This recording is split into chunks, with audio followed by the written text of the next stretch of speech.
It is October 7th. It is October 7th, and you know what that means? That means it has been exactly 2 years since Israel began its genocide. Now, October 7th, if for some reason you don't know, is the anniversary of the October 7th attacks that Hamas conducted. They somehow... I mean, it's weird, okay? But, like, anyway, there were some missile strikes, and apparently the border was empty, and there weren't any soldiers there, and they just walked right in and started chopping, started killing. That's what happened. That is the official narrative, anyway. Now, you know, no comment about the validity of that story. I don't know. I don't know, man. I'm just a fucking streamer. That's all I am. Anyway, today we're gonna watch an actual Justice Warrior video called "The End of Israel." Okay, but he posted this today. He changed the title. Originally, it was "Israel is losing the war." Losing the war. So not only is it a war, not a genocide, but Israel is somehow fucking losing. Like, okay. Alright, anyway, let's hear what he has to say. Let's go. Dragon Ball Z. Obviously, Dragon the Ball Z. opportunity, in my opinion, to have a secure Jewish state and have somewhere for these people to go was in 1967. However, that option is non-existent anymore. And when that option is non-existent anymore, you end up with this population that can claim this perpetual victimization and eventually... What do you mean? What do you mean there's nowhere for them to go?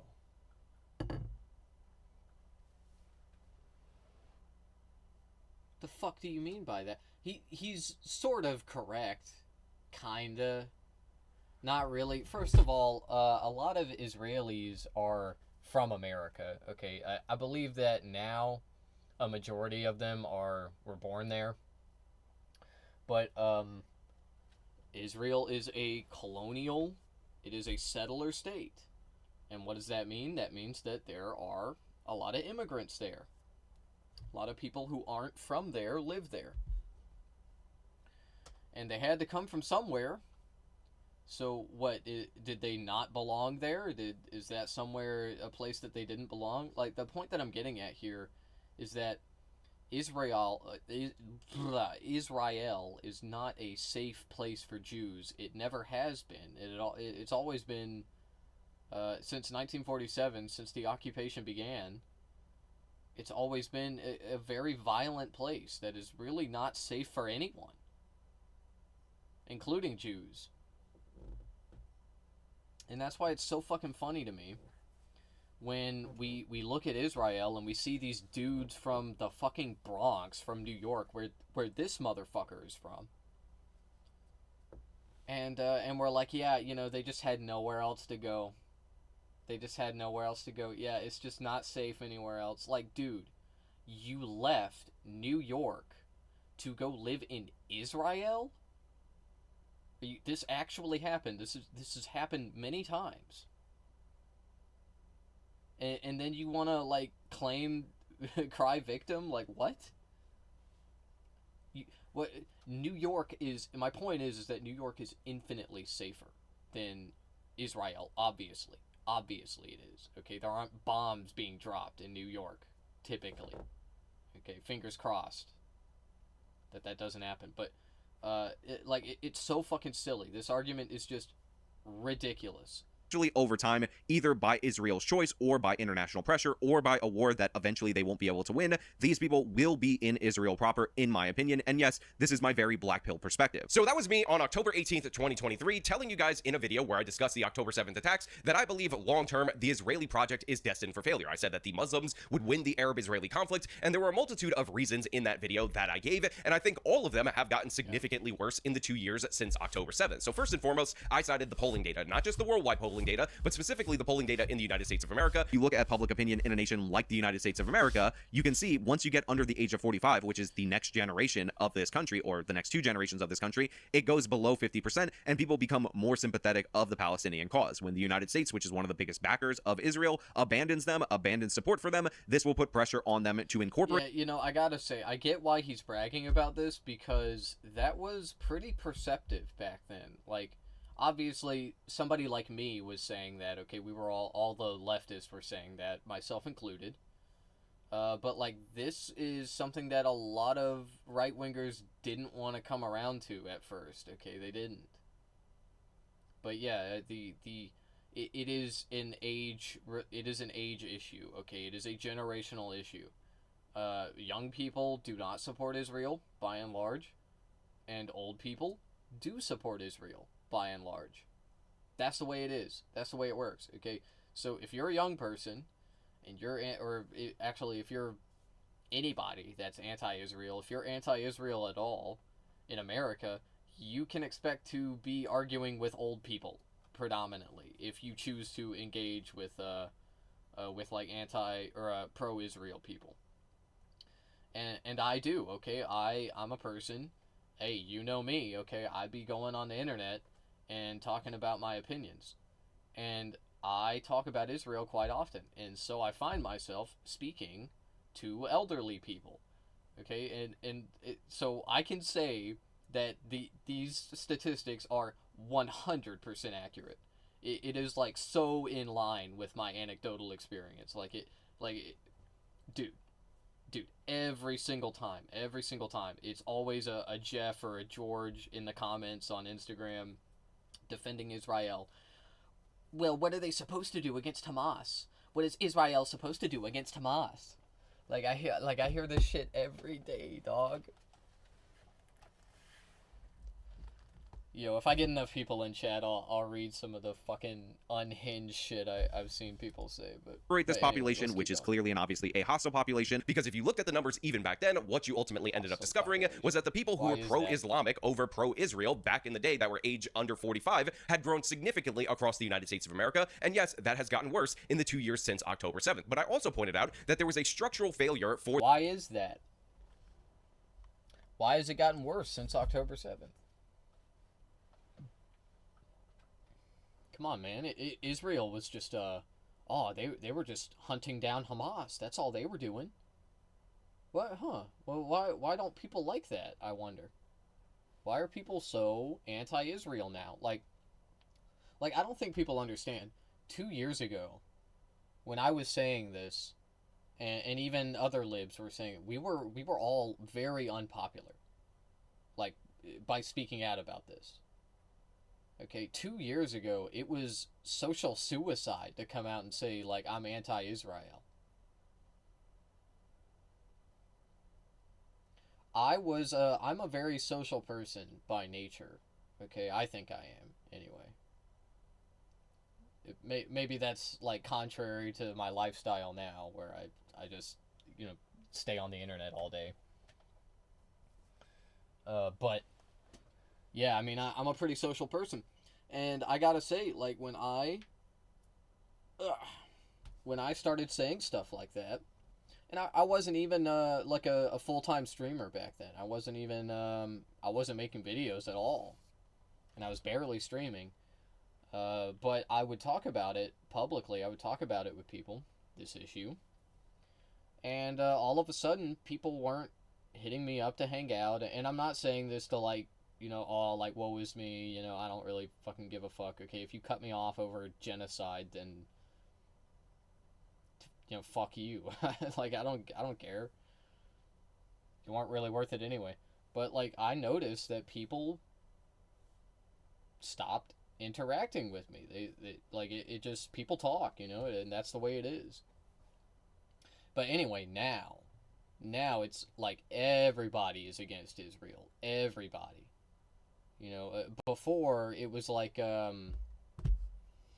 most people were just like, I don't really give a fuck. Like, they're, yeah, sure, they're killing each other over there. I don't really care about it. Who knows? Who knows what's going on? I'm not going to look any further into it. But since October 7th, it's just become so unavoidable.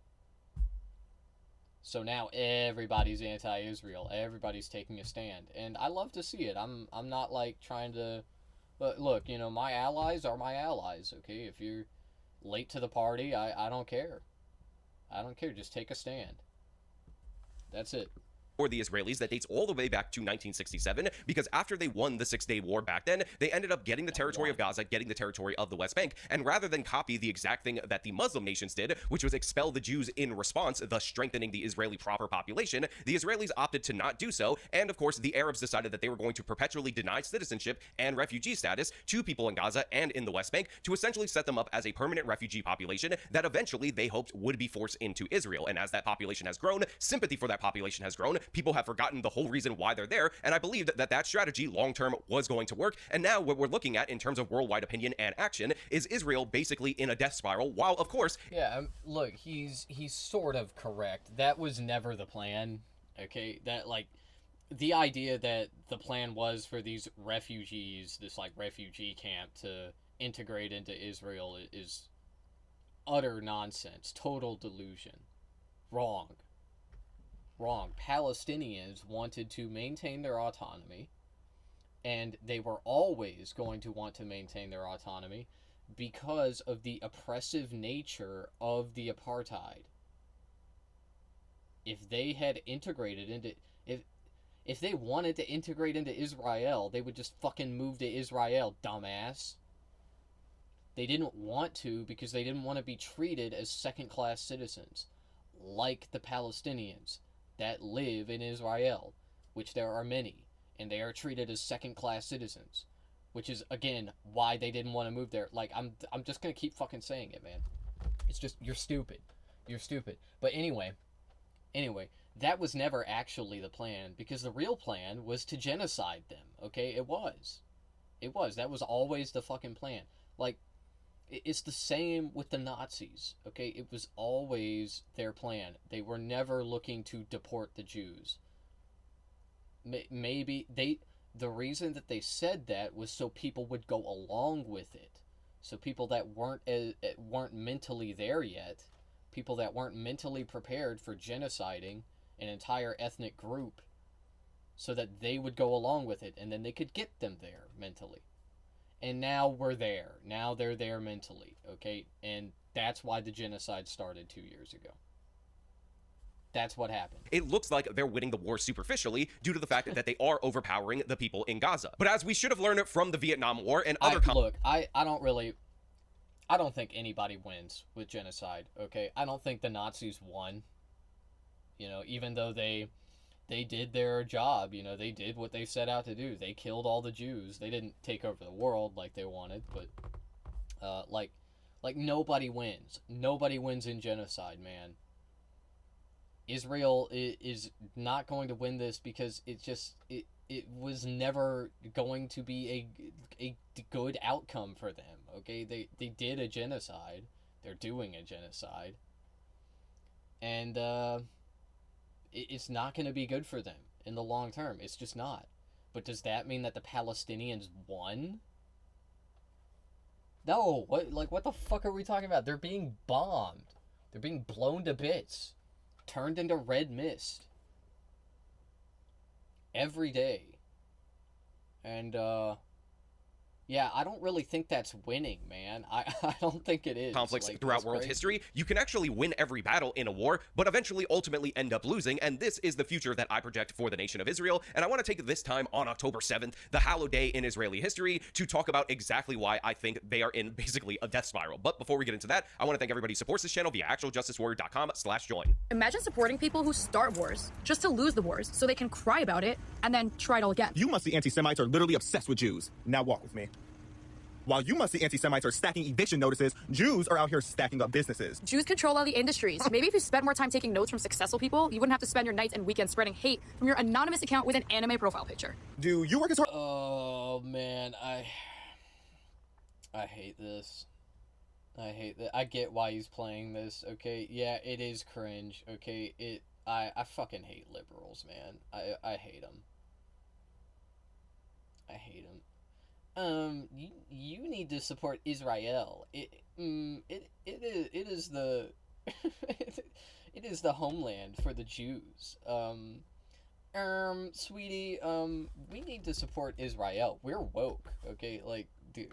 Hardest Jews? Do you network like Jews? No, because you're too busy cheering on a group of musty terrorists who smell like dirty earring backs. And if we're gonna keep it real, you're really mad because you're in.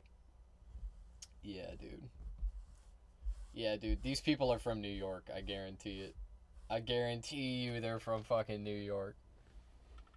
Cause, like, I'm telling you, the closer you get to New York in America, the more, like, liberal, scared of Muslim, Islamophobic liberal you're gonna find, okay? The closer you get to New York, the more Islamophobic, openly Islamophobic liberals you are going to find. Like, yeah, you know, you're woke or whatever, but, oh, yeah, those dirty savages. No, I hate them. I hate them. They kill gay people. They kill gay people. Income is giving side hustle. Period. How you gonna hate from outside, Shabbat? You can't even get in. Hey guys, Editing Sean here. So while this is actually a very serious video and I put a lot of thought into it and whatnot, and I want you to take away some of the more serious points that I'm trying to make about this particular topic, I do want to point out that the Israelis need to get better at propaganda. And if these posts are actually being paid to the tune of $7,000 per post, as the meme says right now, that is money poorly spent. Honestly, this video might have done more damage to Israel than anything I've seen in a very long time. And if they paid $7,000 for it, I can't. But you will find people like this in real life. Like, it's crazy. It's crazy, dog. They're, far and few between now. This used to be a lot more common, I think. Like, libs that are like this. Israel defenders. Fucking Islamophobic racist. But now it is, it's not as common because, look at what the fuck is going on. Like, of course it's not. People aren't, vibing with this at all anymore. But anyway, all that is to say is, this propaganda did work. Okay, it worked years ago. Not so much now. I guarantee you, this video would have worked on liberals not even 10 years ago. Not even. Maybe more like 3 or 4.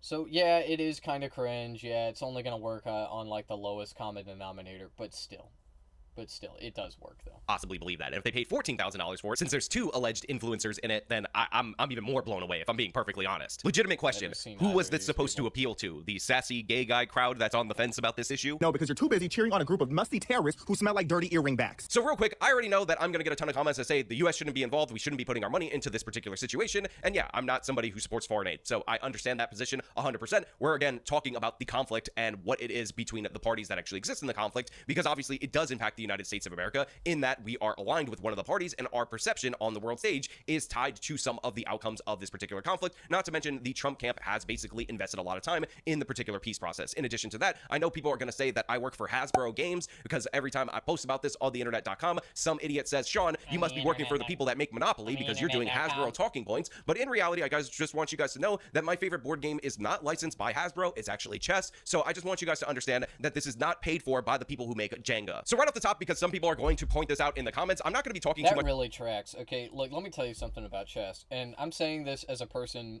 who has played a lot of chess, in my entire life, too. I was raised on it. Okay, chess is a game for exactly this type of person. Okay, it's for dumb people that like to feel smart. Which is most dumb people, okay? Chess is a game for dumb people, but it's deceptive, okay? Because it seems like a smart person game. And like any other game, once you get to the top, the top echelons, then yeah, you are playing against very smart people. But other than that, it's just a vibe game, okay? I don't know how else to explain it. Basically, if you play chess based on vibes, you will win. Okay, you will. I'm telling you, it's all about vibes, okay? It's all about structure and controlling certain squares at certain times and also recognizing where you're at in the game because chess games don't really play out linearly. Sometimes they backtrack. You know, sometimes you like go back and then go forward, and you know you push, and it's just that's the way it is. Okay. Anyway, much about the hostages in this particular video, and the reason for that is because often the hostages are brought up for emotional reasons, and this video is more about the competing strategies and win conditions of the players on the ground. And the fact is, the hostages are actually a detriment to Israeli strategy, which is one of the reasons why Hamas took them in the first place. In addition to that, I'm also not going to be sucking off the jihadis and talking about the pretendicide or any of the ridiculous talking points that people bring up in defense of Hamas in order to run cover for them. So if you're expecting this to be some kind of pro-Islamic terror video, that's just not the case. I'm going to tell you why I think the Israelis are going to lose, but if you think I'm going to side with and support people who would just as easily celebrate terror attacks in the United States of America or the rest of the Western world, then you have your head completely screwed on backwards. Now, of course, I think it is crucial for us to understand the absolutely most important things that need to be achieved by the parties in order to have a win condition, so we can get why I think long-term Israel is going to lose the war. So first and foremost, the number one thing that the Israelis have to do and had to do post October 7th was overthrow. So I really dislike this framing. Like talking about why the Israelis will lose, okay, why they will lose. I'm not pro-terrorist. Yeah, we know you're not pro-terrorist, bro. You're one of the most disgusting Islamophobic individuals that I regularly react to. And that's really saying something, because I watch fucking Nuxtaku. I watch him.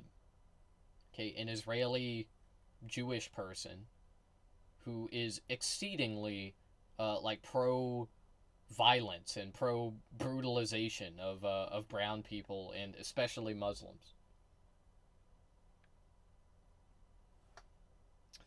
But anyway, yeah, you like, nobody is gonna think you're pro-terrorism, bro. Like, that's me, okay? I'm the pro-terrorist. That's what they say about me, okay? Like, you don't gotta fucking worry about it. Why are you even worried about that? Like, why? Why? Because you're saying Israel's gonna lose? They suck. They suck at everything. Like, yeah, they're gonna lose, okay? But even if they, like, somehow successfully, like, took more land and killed more people, did more genocide, they still wouldn't be winning. Because in the long term, this is terrible for them. This is really bad, okay? Like it's all about PR, man. Okay, not everything is about PR in life, but in this case, it is, and that's why they're losing. Hamas. Now, a lot of people think that they're smarter than they actually are. And dumbasses like this think that like Israel is losing the PR thing because of like leftists loving Hamas. They think that like Hamas is like just better at the PR game, which is so mind-bogglingly dumb. Like, no, man. But Hamas does not control the media, okay? If anybody controls the media, it's Israel, okay? But the problem is that the facts don't support the narrative that they're trying to push. So people are looking at what's happening. They're looking at the civilians being killed, the journalist being assassinated, all this shit. And, you know, the brutal conditions of Palestinians in general, not just even them being, you know, killed, slaughtered in the meat grinder. Like, people are looking at this and they're like, ew, this is gross, what the fuck? Okay, that's it. That's what's happening. That's all that's happening. It's not that Israel is just, like, bad at PR. Actually, they're probably the best. Like, they are, okay? They know the game, okay? They know how to talk to Americans. But it's not enough. Because it'll never be enough. Nothing will ever be enough. You can't erase the truth. What happens in the dark comes out in the light. And that's it. And they'll bring up conspiracies about how Israel actually wants Hamas in power right now, post-October 7th, because that ends up justifying all the actions that they want to take. But this is a complete and utter misnomer. Sure, you will have people in the power. I don't think they care. They don't care who's in power. They don't give a fuck. Actually, they probably don't want Hamas in power. I'm sure that they want a much more brutal, like, pro-Israel authority. Like like the PA, like the Palestinian Authority, which, if you didn't know, although I've talked about it before, the Palestinian Authority was a mechanism of control over Palestinians. It was basically an arm of the IDF, the Israeli government. Okay, the Israeli military, I should say. They were like a police force that Israel thought Palestinians would be more chill with. But it turns out that they weren't so chill with, being brutalized and occupied.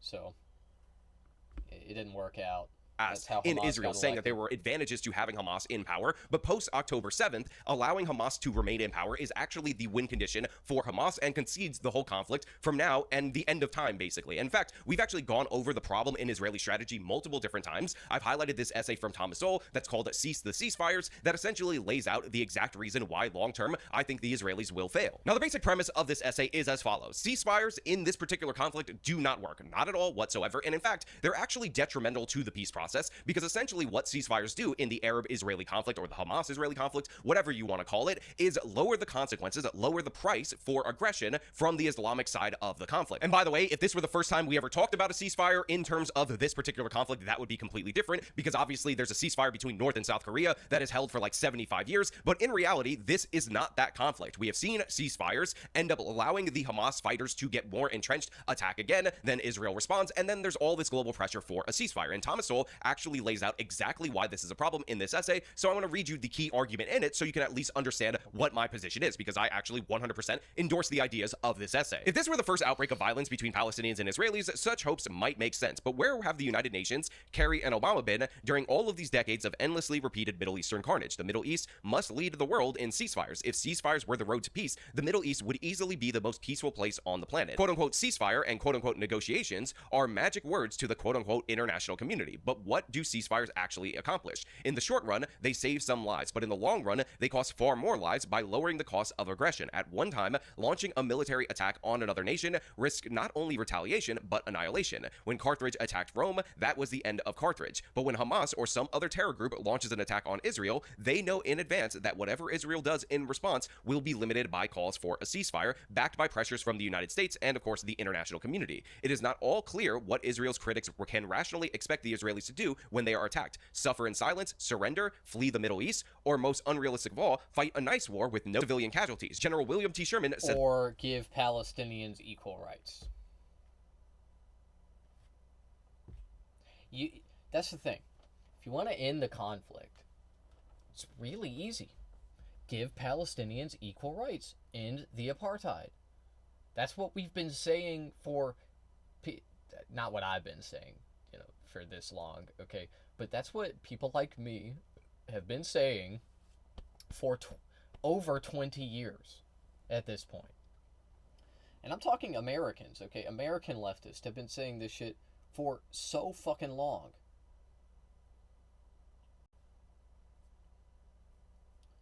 Fuck, people have been saying this probably even longer than that, okay? Like, before the big land grab in 1967. Like that, because that will end the conflict. This whole situation is just about Jewish supremacy within Israel's borders. That's what it's about. Jews on top, Muslims on bottom, Christians are like somewhere in the middle, okay? But that's the hierarchy. And it's fucked up. It needs to stop. Immediately. And that would end the violence, okay? If there were no discrepancy between Jews and Muslims within Israel, then there would be no conflict. I mean, now it isn't quite that simple because of, everything that's gone on in the last 2 years. But if Israelis gave Palestinians equal rights and turned around and gave them reparations immediately, that would end the conflict forever, for the rest of time. Like, yeah, we can talk about an end to to the bombs and the bullets, and that could actually happen. But it won't repair the relationship between these two groups of people. A simple end to the conflict won't do that, and tensions will continue to rise, and then we'll end up with a third intifada. And we'll start this all over again. Okay, and people like me will keep saying the same fucking shit, and you dumbasses will be like, no, the Muslims are evil. They're evil savages. They just want to kill all the Jews. If this peace deal goes through, peace deal, if you want to call it that, sure, whatever, I'll call it that. If it does go through, I assure you that Israel will probably follow through with it. I think this time it's different. Okay, I'm not afraid to say that. I could be wrong. I could be dead wrong. Okay, and if the past few times that this has happened, people said like this time it's different. I laughed. Okay, like I thought it was funny that they thought it was over. Okay, because it obviously wasn't. But it may be. But if this peace deal goes through, Israel will keep doing what they're doing without the genocide. Okay, they'll stop the genocide, but they will continue brutalizing Palestinians. They will continue embarrassing them, and just like having a system which oppresses them in a humiliating way, in a humiliating fashion. Because that is what has been going on in Israel since it started. And they will continue pushing the envelope again until tensions continue rising. That's it. Okay, like, there needs to be an immediate ceasefire. There needs to be immediate equal rights for Palestinians within Israel. And there needs to be reparations paid to the survivors. And that's the only way you can build a stable future for Israel. That is the only way. There are no other ways. I am completely confident in that, okay? If you do anything other than that, you are going to have a very unstable Israel. That's a fact. Look at history and use your fucking brain. This is just going to keep happening. Okay, that's it. I'm like at all. 150 years ago, war is hell. If you want to minimize civilian casualties, then minimize the dangers of war by no longer coming to the rescue of those who start wars. Now, if you'll notice in this particular essay, the names that were mentioned were all Obama administration officials, and this is because this essay was written over a decade ago, and Thomas Sowell's prediction about how the ceasefires, which there were many of them, by the way, between 2014 and 2023, not leading to peace, have been proven 100% true, and guess what? In the short term, they might have saved lives, but long term, look at where we are right now. Look at the position that we're actually in, and for a lot of people who are wondering why Hamas doesn't surrender while simultaneously pretending to be the victims of a genocide, it's because they have no incentive to surrender, because everything has taught them that eventually the world will put enough pressure on Israel to not remove them from power, thus guaranteeing that they will meet their win condition for this war, which guess what? Is just not being removed from power. So to be clear, I 100% completely endorse the thoughts that are in this Thomas Sowell essay. It will be linked in the description so you could read it for yourself, and I think this is the reason why we have such an intransigent conflict in the Middle East. And by the way, similar things were recently expressed by Coleman Hughes versus Dave Smith in the recent episode that they were on, which I will link in the description, but I will point out, although I can only speculate what the actual end game for Israel is, but I can say pretty confidently that it's not whatever the fuck you were just talking about, okay? No, man. That is so fucking dumb. They just want to exist. They just want to exist. That's all they want to do. Yeah, man. I think that they want to expel or kill all Palestinians. I think that's a reasonable assumption to make about them. I think that they want to take more land. I think that's the end game.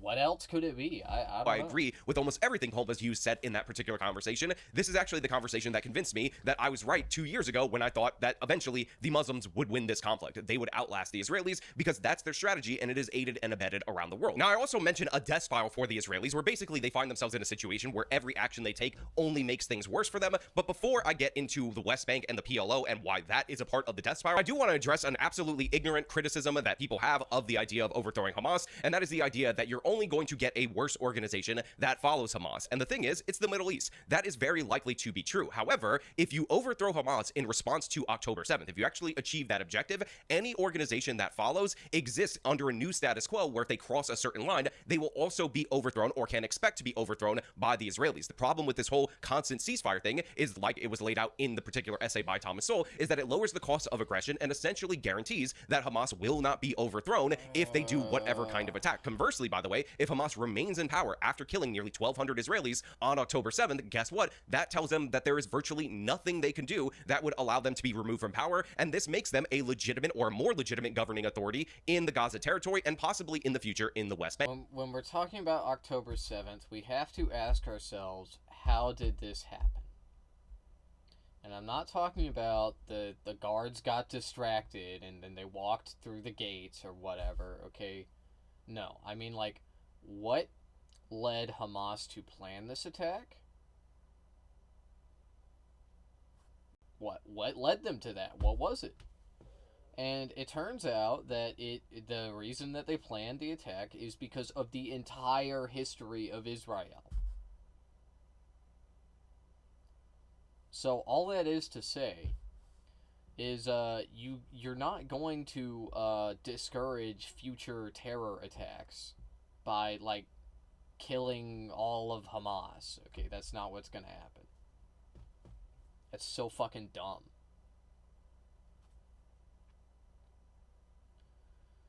What you are actually going to see is Hamas is just made up of people, okay? Radicalized people. People that were radicalized by seeing their family die, seeing them get blown to bits. Blow, blow. Seeing them get shot in the head. Their children. Their nieces, their nephews, their cousins, their neighbors. And then just other random Palestinians. They are constantly surrounded by death and destruction. That is why they joined Hamas. So until you remove those conditions, you can kill all of the Hamas people, okay? They've been doing that. All of the leadership is dead. They killed all of them. And yet Hamas is still there. Why is that? Because their number, they recruit enough people. Okay, like their numbers, the number of Hamas terrorists has gone up. Like, they keep killing them. They kill more and more and more. And they're all, wait, how are there more terrorists now? How did that happen? You didn't remove the conditions which radicalized these young men, or even older men, most of them are young, which caused them to join Hamas. You didn't remove those conditions. It's going to keep happening. Even if you destroyed Hamas, even if you got rid of Hamas, no more Hamas. It's all over. Hamas is done, okay? You get rid of them completely, a new organization will take its place, and it may be worse, it may be better. Most likely, it's going to be exactly the same. It's going to be the same brutality. You get what you give.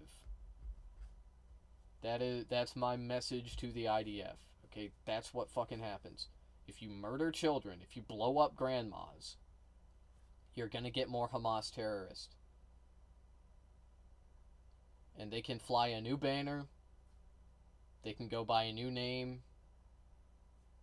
But they're still there.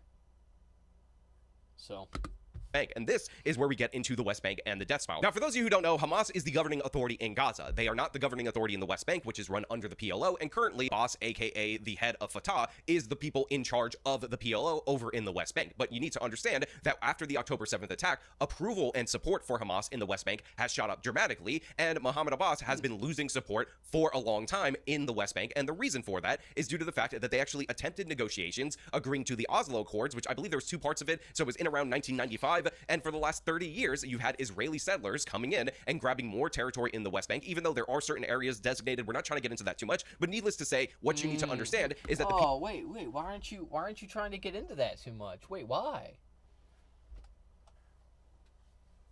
I don't want to get into that. Oh, no. What he's talking about is the continuity of the settler process, okay? Like,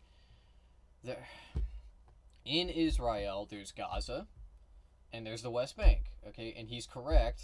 The West Bank is governed by the PLO, okay? Both of these places are pretty small, okay, even compared to Israel, and Israel itself is a pretty small country. Both of these places are not technically governed by Israel, although Israel is constantly performing military operations in these places. Now, when it comes to what he just skipped over there, that he apparently just isn't interested in talking about, I don't want to get into that right now, is people from Israel moving into the West Bank, or sometimes people from New York, from the Bronx, from all over, who are just Jews. They're like, yeah, come over here, you'll get a free house, They kick the Palestinians out, they put the settler in the house. That's what happens. Okay, there's nothing else to it. They don't buy the house from the person. They don't force them to sell it. They take it. They say, get out, we're moving someone else in here. Good luck. Some of these Palestinians have been living in these homes for multiple generations. It's their family home. It's fucking sick. It's sick. And my point is that the reason he's not talking about it is because it makes Israel look bad. That's why. Because when you explain this to a normal person, they're like, "Oh, what the fuck? Like that's evil. That's awful." But yeah, that's what Israel does. That's what they've been doing. It's it's a continuation of their classic tactic, which started in 1947, when they expelled a bunch of Palestinians from their homes. It was called the Nakba. But anyway, yeah, I wonder why he isn't talking about people that. in the West Bank absolutely hate the settlement. So we're in a situation where there are two competing, even though there's more factions, but as of right now, there are two competing peoples that are saying that they're the legitimate representatives of the Palestinians. Now, of course, you have the PLO, which is not perfect, and saying that they're nonviolent is also ridiculous, but comparatively, they've tried negotiations in the past, even if you believe that is in bad faith. And the belief among people in the West Bank and among people in Gaza is that the PLO has basically gotten the Palestinians absolutely nothing but losses over the last 30 years. However, Hamas, who is expressly a violent organization, a terrorist group, has actually gained recognition from France, from Canada, from a bunch of different Western nations in just 2 years of violence. This is why support for Hamas isn't exactly dropping, despite the fact that there's all this devastation, and again, a narrative about genocide in Gaza. Now, Marco Rubio... Because where is the devastation coming from, and who is being devastated? Oh yeah, it's coming from Israel. They're bombing Palestinians. Oh, that's right. Oops, I forgot about that. Why are so many people supporting the Palestinians? Why are so many people even tacitly defending Hamas? Yeah, man, I wonder. That's a real J-Star Actually head scratcher. explained why the recognition, even though it seems like it's symbolic, is an absolute disaster for the actual ending of the conflict, because essentially it gives Hamas more legitimacy and a reason to fight. And a lot of people got mad at Marco Rubio for what he was saying, but if you actually listen to what he was talking about, he's addressing the very same legitimacy issues I'm talking about right here. Have you noticed that the talks with Hamas fell apart on the day Macron made the unilateral decision that he's going to recognize a Palestinian state? And then you have other people come forward, other countries say, well, if there's not a ceasefire by September, we're going to recognize a Palestinian state. Well, if I'm Hamas, I basically conclude, let's not do a ceasefire, because we can be rewarded and we can claim it as a victory. So those messages, while largely symbolic in their minds, actually have made it harder to get peace and harder to achieve a deal with Hamas. They feel emboldened. No, the reason that they don't want to do a ceasefire is because Israel violates the ceasefire every time. And that is obvious when you recognize that Israel has violated the ceasefires every time. They have violated at what's the number at now? It's got to be over 300. They violated over 300 ceasefires. They did it. It wasn't Hamas that did it and then they retaliated. They violated the fucking ceasefire. They always do it. It's always them. It's always Israel. You fucking dumbass.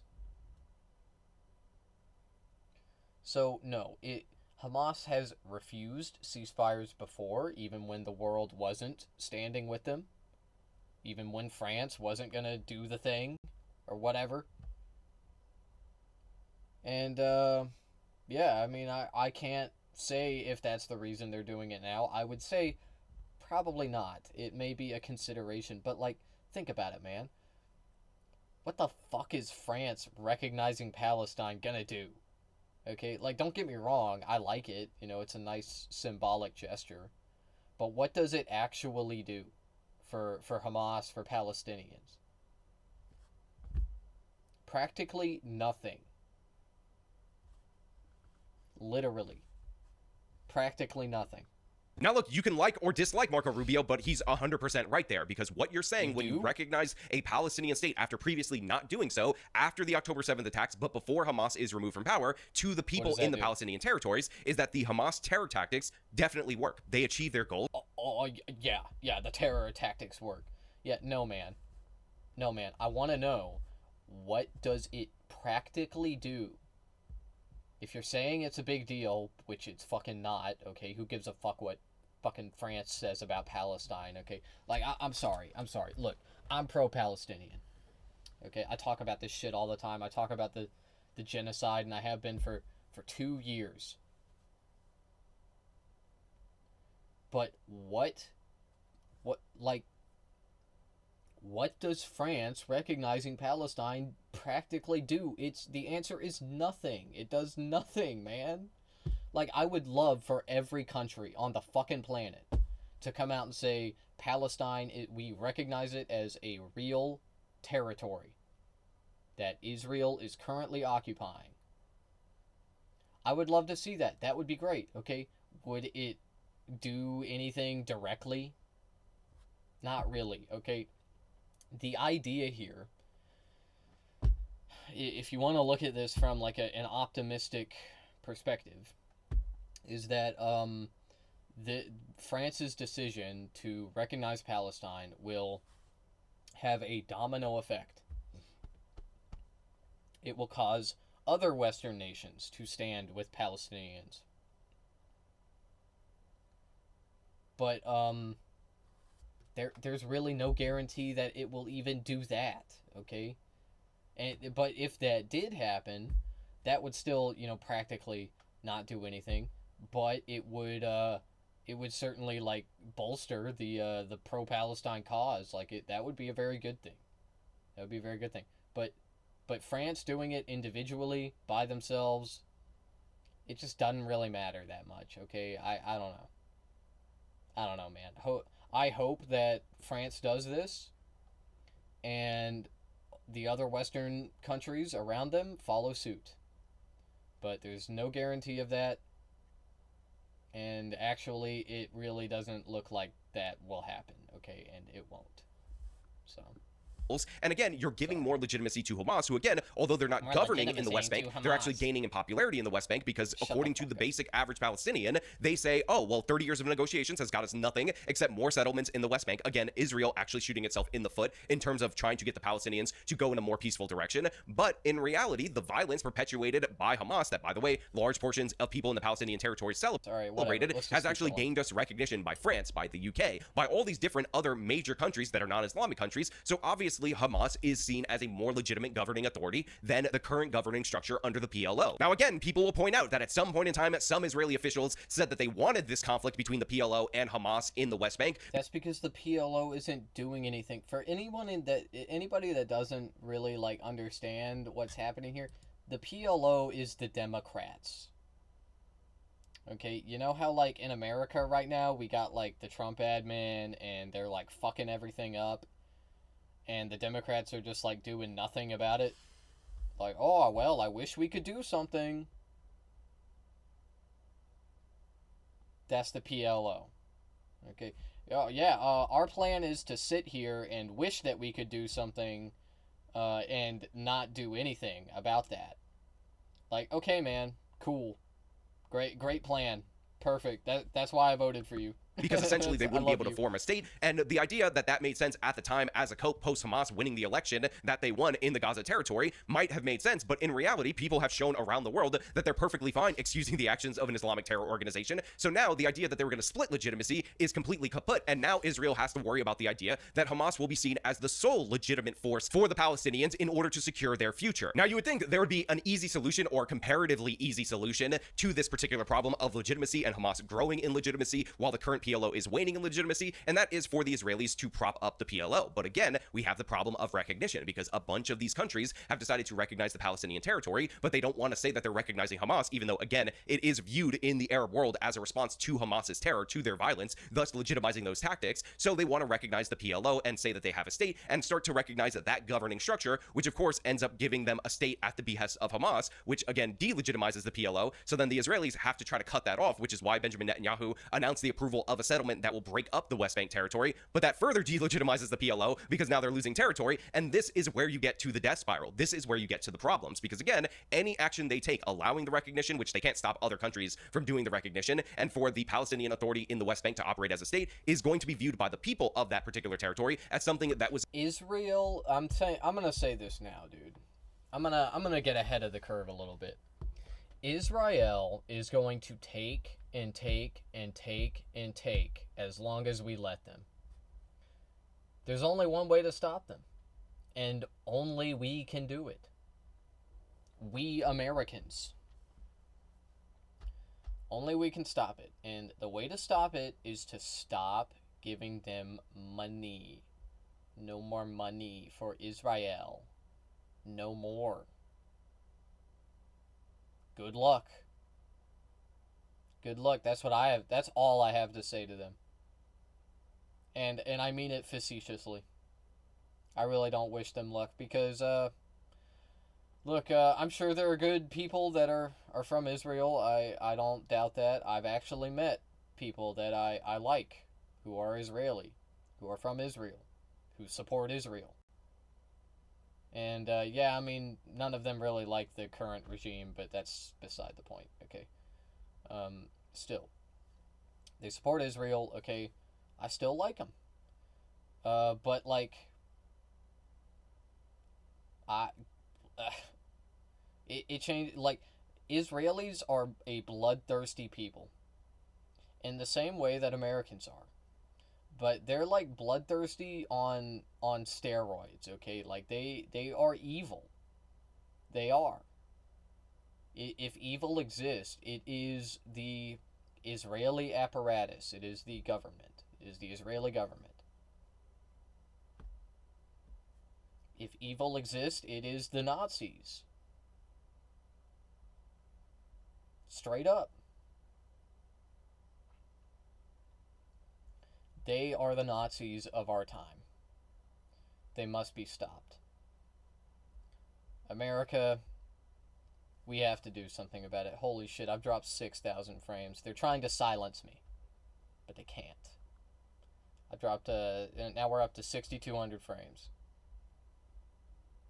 it's just hovering around 4,000, 5,000 kilobits per second, but and it says that that's like really bad, but I feel like that's not even that bad.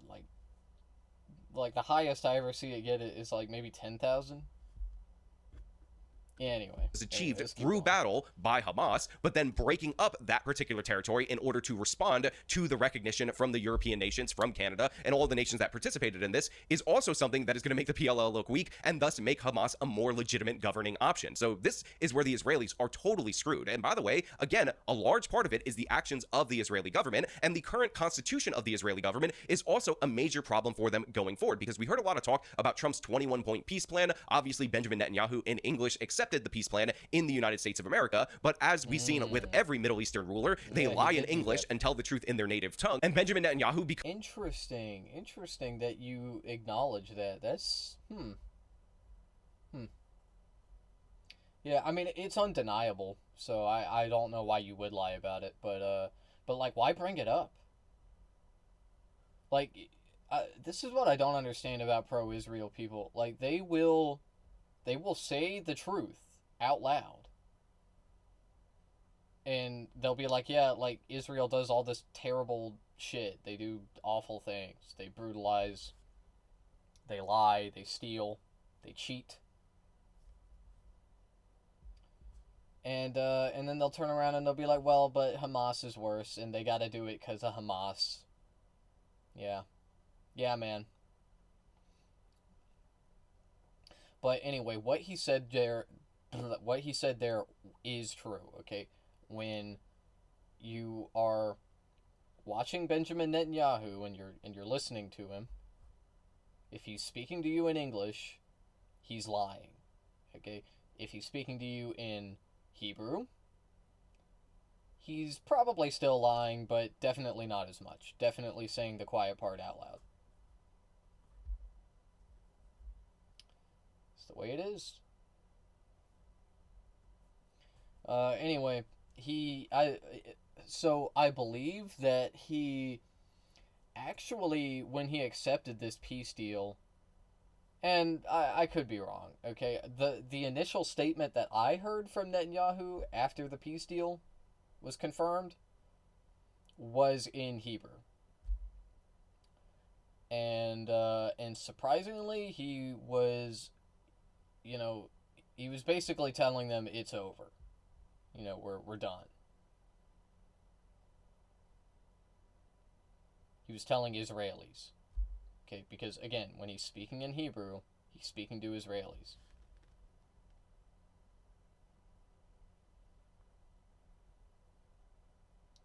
Anyway. because of the way his coalition currently is structured, has to signal to people that are more expansionist, that don't want to have any kind of cessation of the violence. So essentially, he has to signal to people who could remove him from power by breaking the coalition, because he had to align with more right-wing or more expansionist versions or parties in the Israeli government rather than more centrist. So Netanyahu has to kind of accept the peace deal in the United States of America while signaling to the people that hold his governing coalition together that he's not going to accept it, which again puts him in an absolutely precarious place politically. But of course, more interesting than his personal political prospects is No,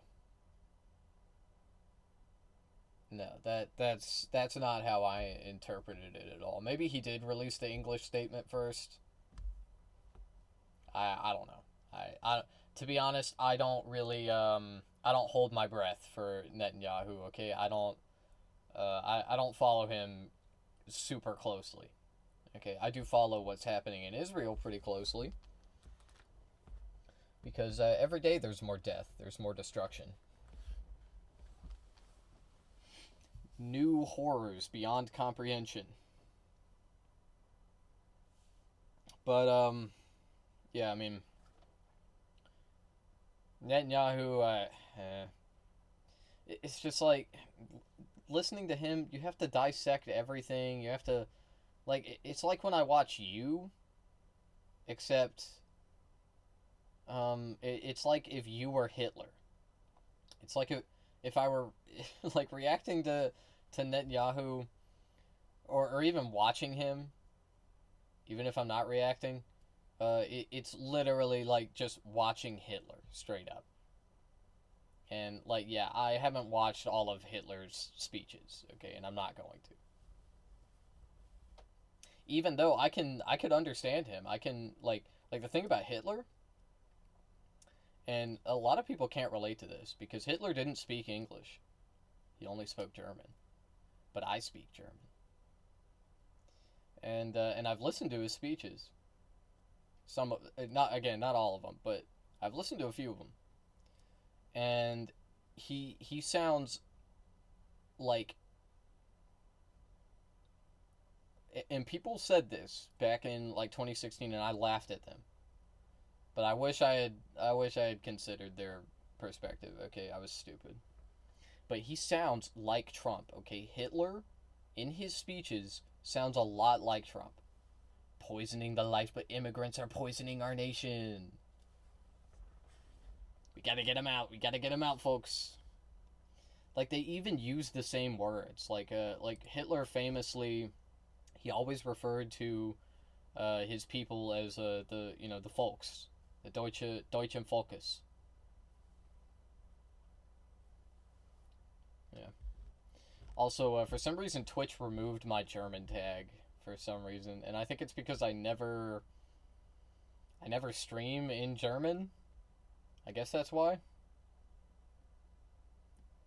Is the Anyway, fact that it actually back to ends up this. making the situation significantly worse under current context, because as we've seen, it does not look like the Israelis are going to be able to remove Hamas, because Hamas is actually benefiting off of the destruction in Gaza. They're using that to keep themselves in power, because clearly they do not care about their civilian casualties. So again, setting aside my personal preference for a Western-style government versus, again, an Islamic government, which should be an obvious preference to everybody in the world, I look at the situation on the ground and I assess it realistically, and I realize that long-term, and by the way, even in the short term, Israel is headed for a disaster. Again, if they allow Hamas to stay in power, that validates their violent tactics. It shows Hamas that there's nothing they can do to be removed from power. And of course, throughout the course of this last 2 years, because the Israelis have been unable to remove Hamas from power, they've actually gained legitimacy and gained victories rather than losing anything of value to them. And again, the lives, the 67,000 people in Gaza that have died, they are not valuable to Hamas, except of course for the fighters and leaders of Hamas that died in the war. In fact, the only value that those people have to Hamas, which is their governing authority, is the fact that their deaths can be used to further perpetuate Hamas's stay in power,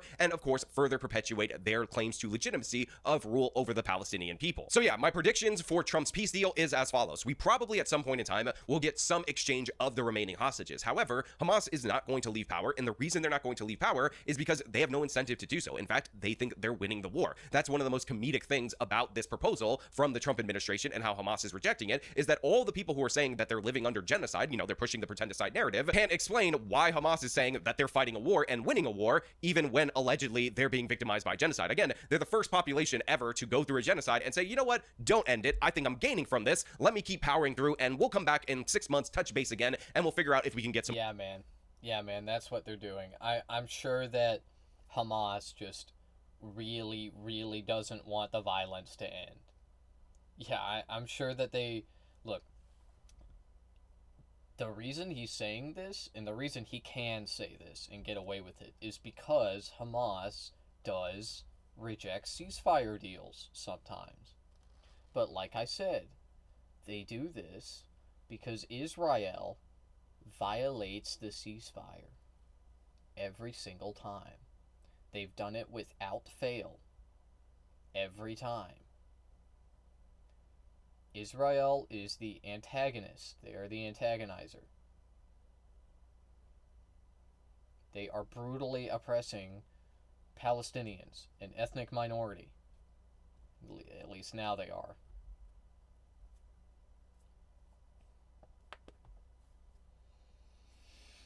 And anyway,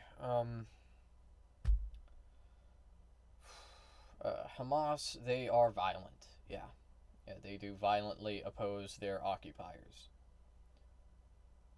And so, they are bad. They are bad. Oh, they are violent, so they are bad. Once again, I will bring up the Warsaw Jews. The Warsaw Jews, in case you didn't know, they fought the Nazis. They killed the Nazis. And in fact, they killed German civilians that weren't involved in the war. It's true, they did. They raided supplies, they stole trucks. It was called the Warsaw Uprising. And we look back on that and we exonerate those Jews because they were fighting against their genocidal oppressors. That's how we view Hamas. Okay, that's it. It's not that, like, what they're doing is okay and we love violence, okay? It's just justified. It's justified and legal violence. It is legal violence according to the UN and the ICC, I believe.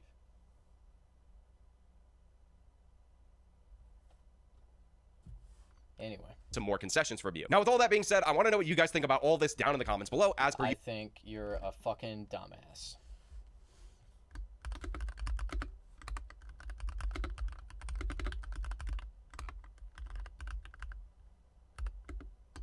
Eat shit.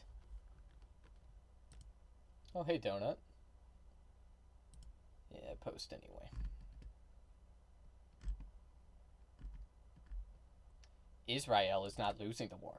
Israel is losing the optics, just like Vietnam.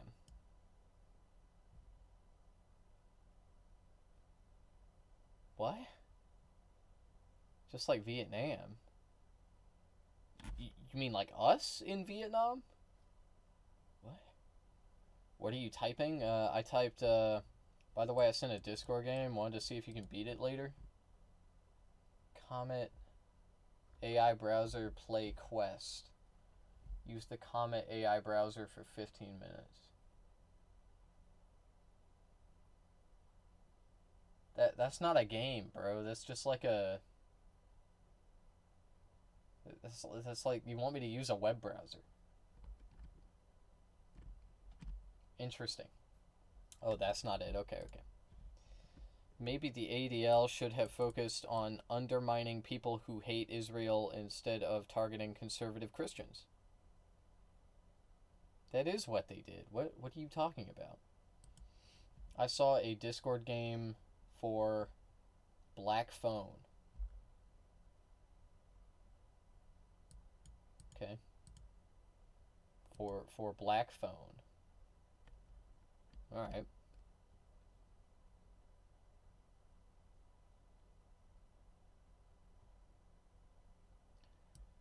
Wow. Our schools have been hijacked by Islamist, Marxist, and far leftist.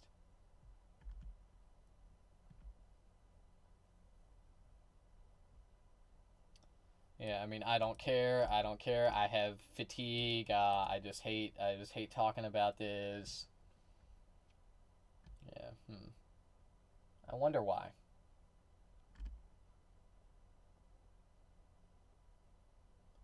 The entire West has the same problem as Israel at this point, an incompatible minority population that hates the host country. They have it much worse at the moment, but Israel is the canary in the coal mine for the entire Western world.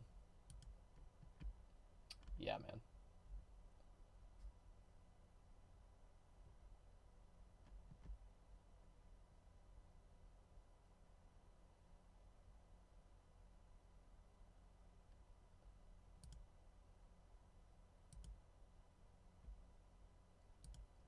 The same analysis then may apply to every Western country which has a Muslim population, including the U.S. The enemy within! The enemy within! Not the U.S. The Islamic population is very low here. Why? Wonder why. But France and the UK and many other nations will figure it out, as it has nothing to do with the occupation very soon if they haven't started to get it already. Okay. Yeah, it has nothing to do with the Israeli occupying force. Yeah, man. Yeah, it has nothing to do with that. The Islamic population is significant in Minneapolis. That's true. Also in Detroit. In Dearborn already. And it is growing in both scale and influence. We are essentially constructing domestic Gaza situations.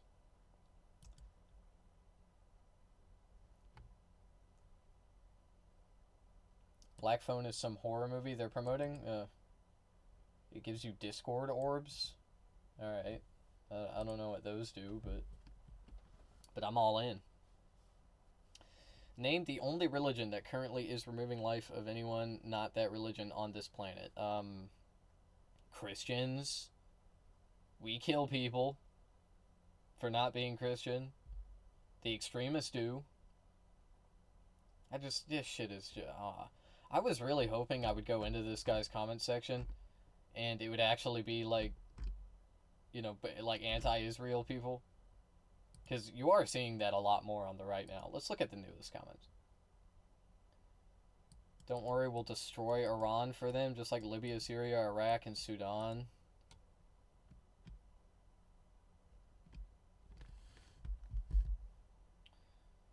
Israel can win 10,000 wars, but the Arabs only need one victory?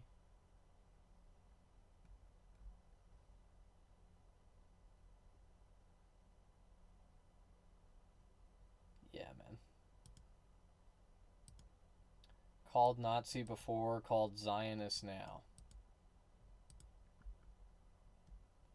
Have to disagree with your primus.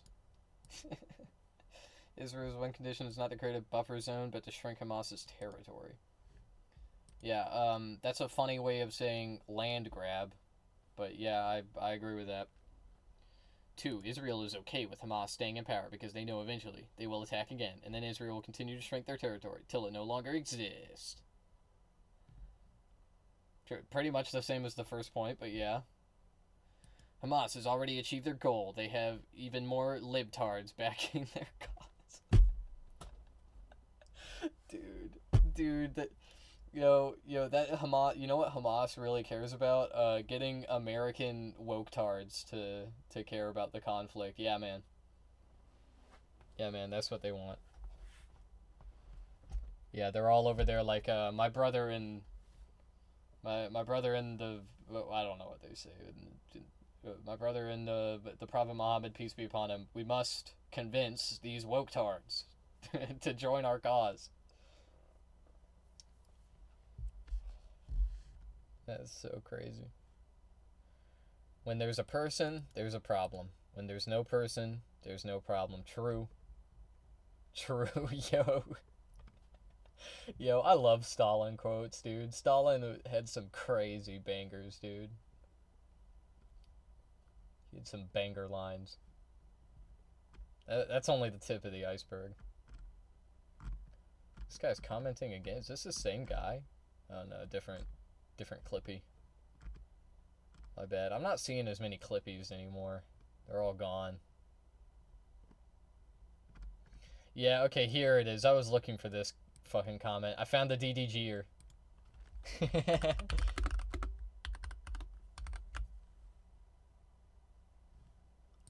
Found the DDGer that liked their own comment. Or wait, no, it's DGGer, isn't it? Forgot.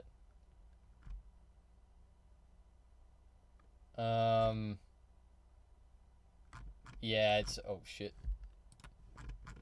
Yeah, it's DGG shit. I fucking forgot, dude. Oh my god. Wait, edit that.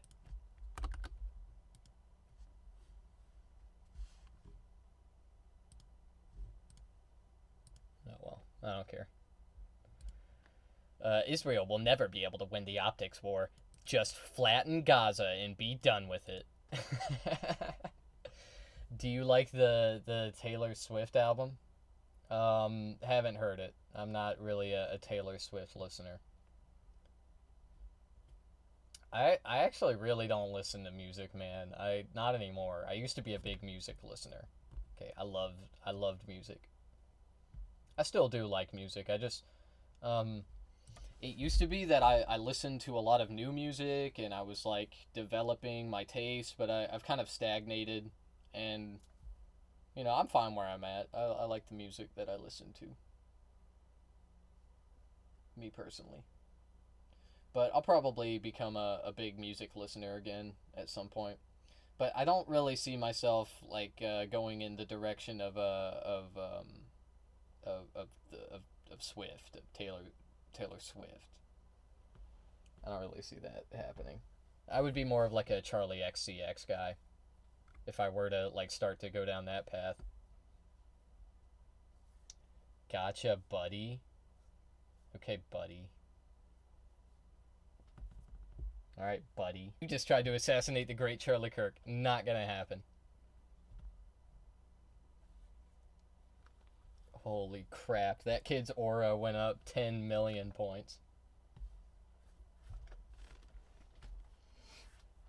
Hamas is winning. I thought there was a genocide. I guess not. Yeah, man. Yeah. This is the same as Holocaust revisionism, by the way. Israel just needs to not look so bad for long enough till a major Muslim city does something else insane. Okay. Yeah.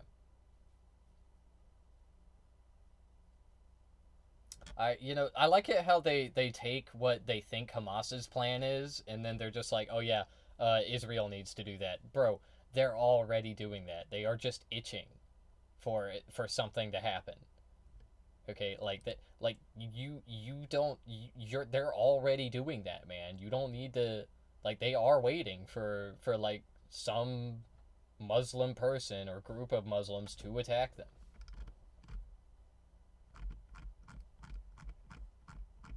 A Charlie Kirk fan killed 2 women because they were making fun of him? Damn. Yo, I was driving down the street today and I saw a fucking Confederate flag, dude. And I know which one it was. It was the 3rd version. I remember. It's called the Blood-Soaked Banner. Yeah, yeah, this is it. Yeah. No, that's not what I was looking for. Okay. Nope. This one. This is the one I saw. Look, this flag. You got to be a real nerdy racist to know about this shit. You're from Alabama, not surprised? Yeah, I mean, true. But still, it's pretty shocking to see. Yep. This is it with so the reason that that it looks like this, I stand by this. The Confederate flag is one of the worst flags of all time. Okay, and mainly because of what it stands for. But also, it's just kind of ugly. Like, I don't like how it looks. Especially the official versions of the flag, okay, so like this is somewhat decent, not again, like what it stands for is terrible, but like decent flag, right? But this isn't the Confederate flag, okay? This is what people think the Confederate flag is, but they never use this. It's not even this is a sort of like their battle flag. But the actual battle flag for the Confederacy was a square, not a rectangle. And anyway, it looked more like this. This is more like the battle flag. But they didn't even use that one that much, even in battles, okay? They would usually just wave the regular flag. And the regular flag looks like this, okay? But this is, again, the 3rd version. This is the 3rd version of the flag. So what did it look like before that? It looked like this. This is the shittiest fucking flag of all time. And it sucks so bad because this is basically a war crime, okay? At the time, war crimes weren't really a thing, okay? There were no war crimes. But, like, this would be a war crime now because it looks like a surrender. It looks like a white flag that you would wave when you're surrendering. And that was the problem with it. Like, they changed it because people were complaining about it. Because like the Union soldiers at first in 1863 when they first started rolling out this flag, the Union soldiers thought that they were fucking surrendering, and then they started shooting at them. It baffles me how poor white men will use that flag. Yeah, I mean, I think it's partly ignorance and it's partly like white superiority. It's just the way it is. And that's just the way it is. Oh, I didn't even know about this. Oh, this one. Okay, so this one was a 1x2, but this one is a 2x3. That's why it's like slightly more square looking. But yeah, they would stick the shitty whatever the fuck, I think it's called like the bars and stars. I think that's what they call it. Kind of like a play on Stars and Stripes. But yeah, they would just like stick it up in the corner, like this, and it just it looks so dumb. Okay, but there's actually like many variations of it. Yeah, this is it down here. Yada yada, the garrison flag. Yep, classic. You gotta be on the lookout for all of these. Some of the states just like didn't even use the Confederate flag; they just waved their own state flag. Alabama was one of them. Look at this shit. I'm so glad we changed this shit. This is the weirdest fucking flag. Well, not gonna lie, it's still kind of weird how you, a Bama guy, isn't racist. Is that a bad stereotype? I think that if you're speaking about Alabamians generally, no, we're not racist. Okay. By and large, like most of us are just normal people. Let me rephrase. Most of us are not hardcore racist. Okay. Me personally, I'm like an anti-racist, and that is a little strange for Alabama. You don't get a lot of anti-racism people. But anyway, most people are like, you know, not okay with racism, and they know it when they see it. They'll call it out. It is somewhat permissible to wave the Confederate flag because the justification is that it's like our heritage. It's, you know, it's like it's not about racism. It's definitely not about racism. And it's about our family history, brother. So your grandpa would talk to me. Yeah. Both of them.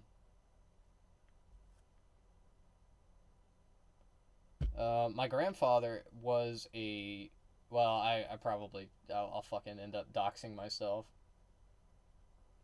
They weren't racist. One of them was actually very much not racist. Like he was,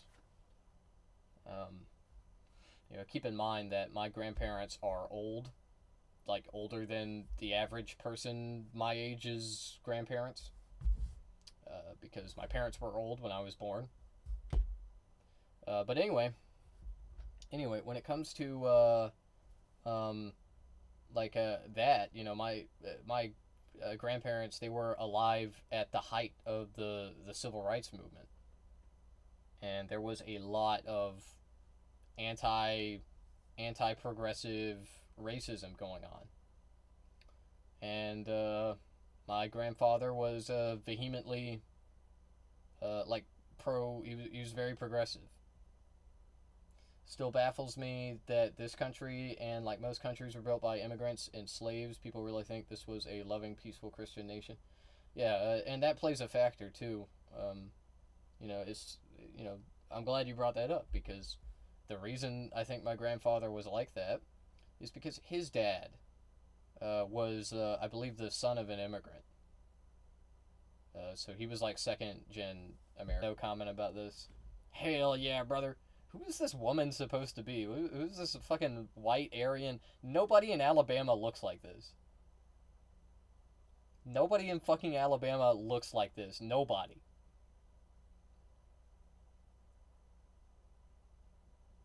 Back then, too, there weren't any fucking blondes. No, Alabama, what the fuck are we talking about? Like, blonde hair and blue eyes is like a trait that people from the Scandinavian parts of Europe, you know, the northern, the eastern bloc. Blonde color is slowly dying. It's like 17% natural blondes in America. Yeah, well, it's a recessive gene, but anyway, the Germanic people immigrated here, you know, somewhat like far after this flag was drawn up. Okay, like what I'm saying is there weren't even any blonde people in America at the time. Okay, they were all in Europe. They immigrated here in the early 20th century, the late 19th. And 2% gingers, yeah. But even when they immigrated here, they weren't in fucking Alabama. They came to New York and shit. I don't know. I could be wrong. Maybe I'm stupid. Flag of the Creek Nation? What the fuck? The moon and star? What? What? Were they Muslim? What? What is this? Wow. Wow, yep, that's it. That's it. This one's the winner. Ugliest flag I think I've ever fucking seen. Holy crap. National color of the 1st Cherokee Mounted Rifles? Alright, well. Yeah, whatever. Nah, actually, I take it back. The original 1863 Confederate flag, that's the worst one. Still the worst one. What the fuck is this? Somebody take a shit on this one? What is this? Oh, it's a little snake. I just noticed that why are the stars so poorly drawn? What is this? Confederate first national flag proposed by John Sampson of Alabama. Oh, that's just shameful.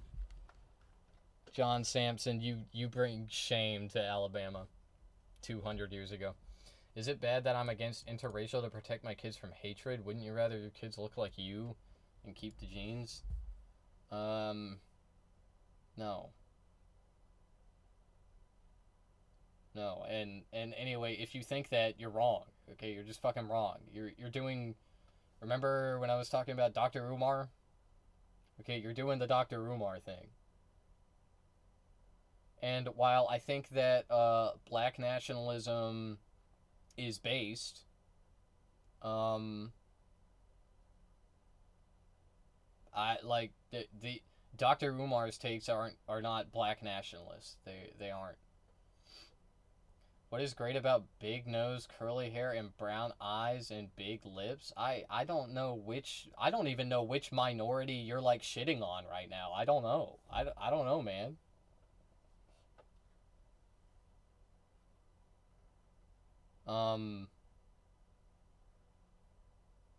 No, I mean, the answer is no. I don't have a problem with any of those things. Nope.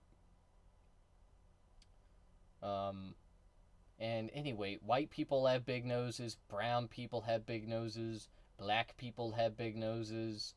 We all got big noses. Some of us have big noses, some of us have small noses. It has nothing to do with ethnicity, I don't think. You're rare? Alright. I mean, sorta, yeah. Yeah, I agree with that. Anyway, we're gonna watch SmugAlana, apparently Moist Critical, also known as Penguinzo, aka Charlie, got canceled.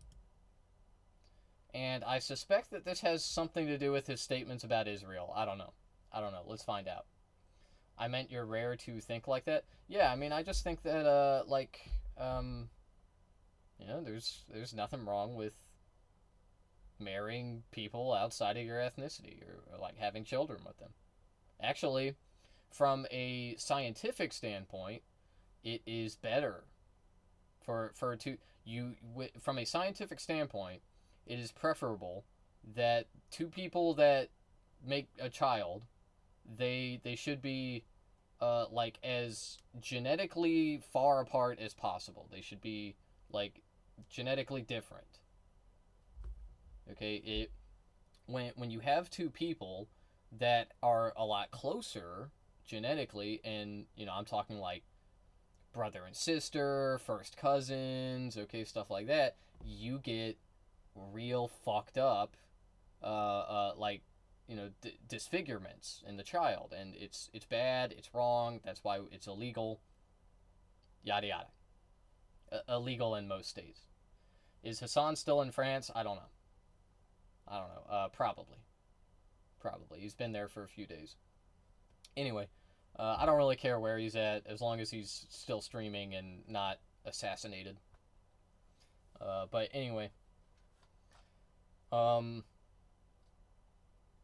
you want to like have like when you make a child with somebody who is different from you, genetically very different, you have the least probability of having, like, you know, lifelong chronic illnesses in the child. Okay, so in my opinion, we should actually encourage interracial marriage, if anything. Okay, honestly, I really don't think we should do that. I don't think we should, like, give a fuck about who marries who, or who's having children with who. Like, just let people do what they want. Okay, but if we were to, like, mandate it, you know, between the two, I would certainly pick, like, forced interracial marriage. That is, like, way preferable. Okay, because if you do that, the risk of like, you know, producing a child with like, you know, horrible lifelong disfigurements is extremely low. But I like your skin tone. Thank you. I thank you, I guess. I appreciate that. I appreciate your appreciation of my pigment, I guess. Anyway, let's fucking watch this shit. Here we go. Yo, roll that intro again. I love that intro.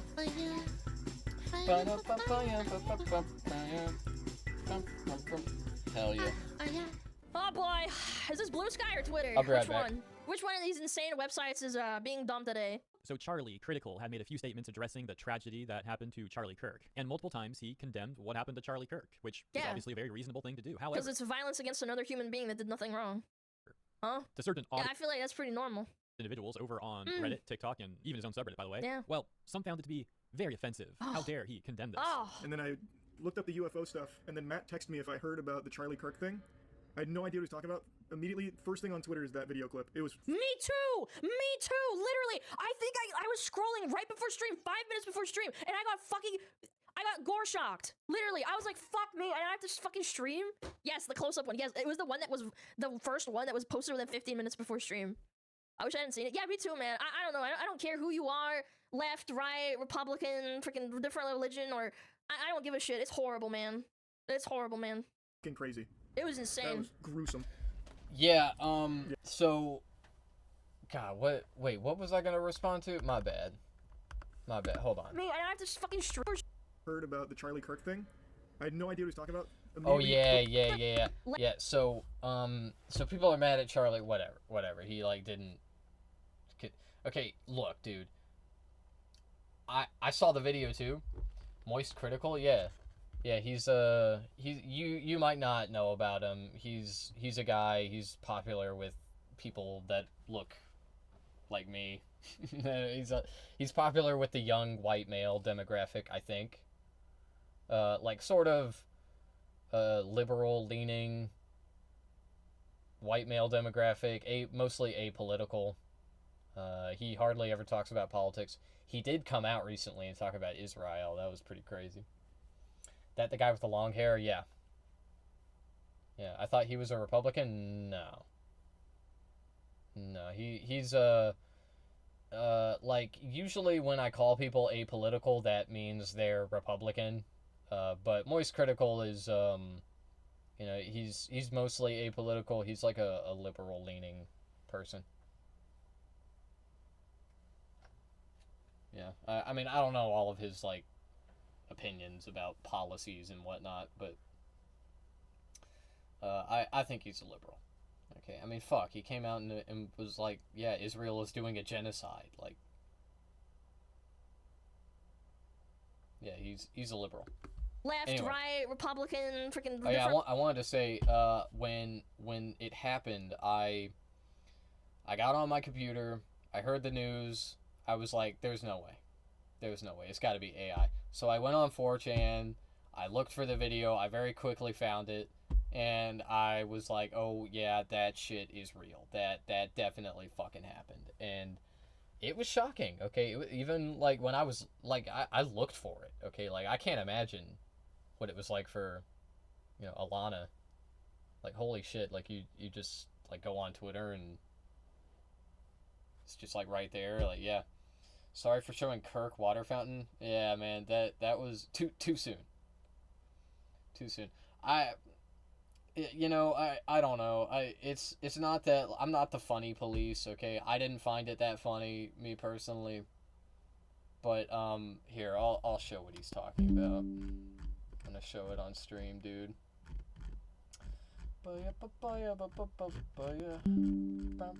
Did you delete it?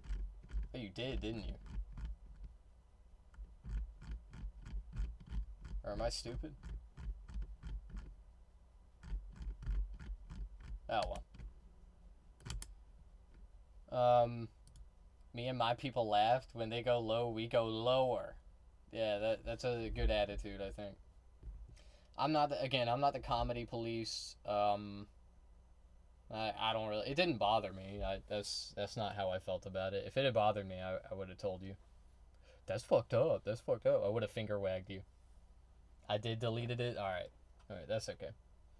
I just can't show passion for people that dislike me. Yeah.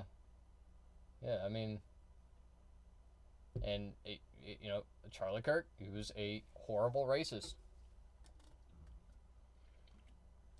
I don't know what Moist Critical said about him exactly. I would hope that he, mentioned that Charlie Kirk was a horrible racist.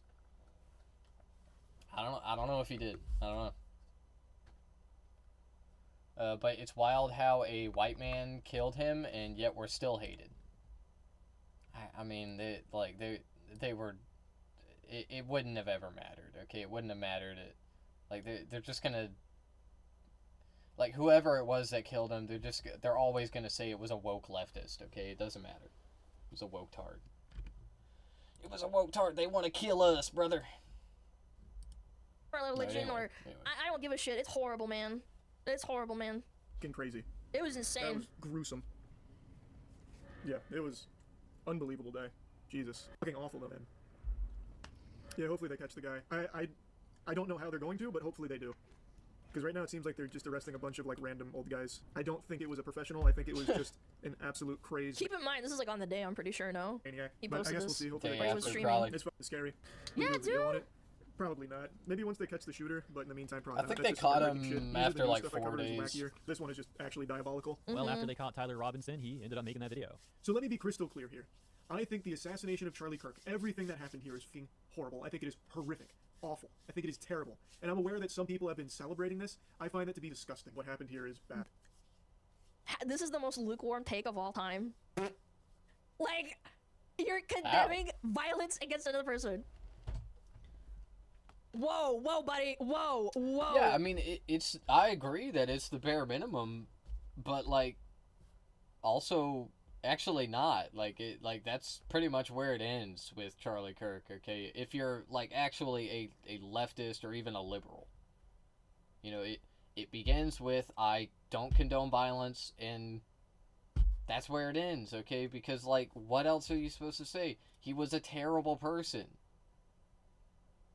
He said terrible things. Like, what do you want us to say, man? I don't know. We kill and bomb so many countries, and yet he dies, and suddenly the world wants to mourn him. LOL. I'm so glad I'm closer to death. Good luck to y'all, Gen Z. What do you mean by that, man? Are you okay? What do you mean closer to death? You're not gonna die, man. I mean, you are gonna die. We're all gonna die someday. It's not gonna be anytime soon, I hope. Anyway. Whoa, and people are probably mad about this. It's not even a probably. This is 100% like confirmed thing. People actually unironically getting mad at you for saying that it's not nice to blow someone's fucking head off. That's insane. Even though I didn't agree with him from Lukewarm all the water things I've seen, take. it still doesn't change the way I feel about this being a horrifying. These people they will only be satisfied if you're like, the evil woke tards did this, and they must be stopped. They must be killed. I hope our president sicks the military on all blue cities. I hope he does. Terrible thing that happened to him. Like, As it's mentioned, so some people on dumb, TikTok dude. didn't. Damn, L take from Charlie. Didn't think he was a white supremacist sympathizer.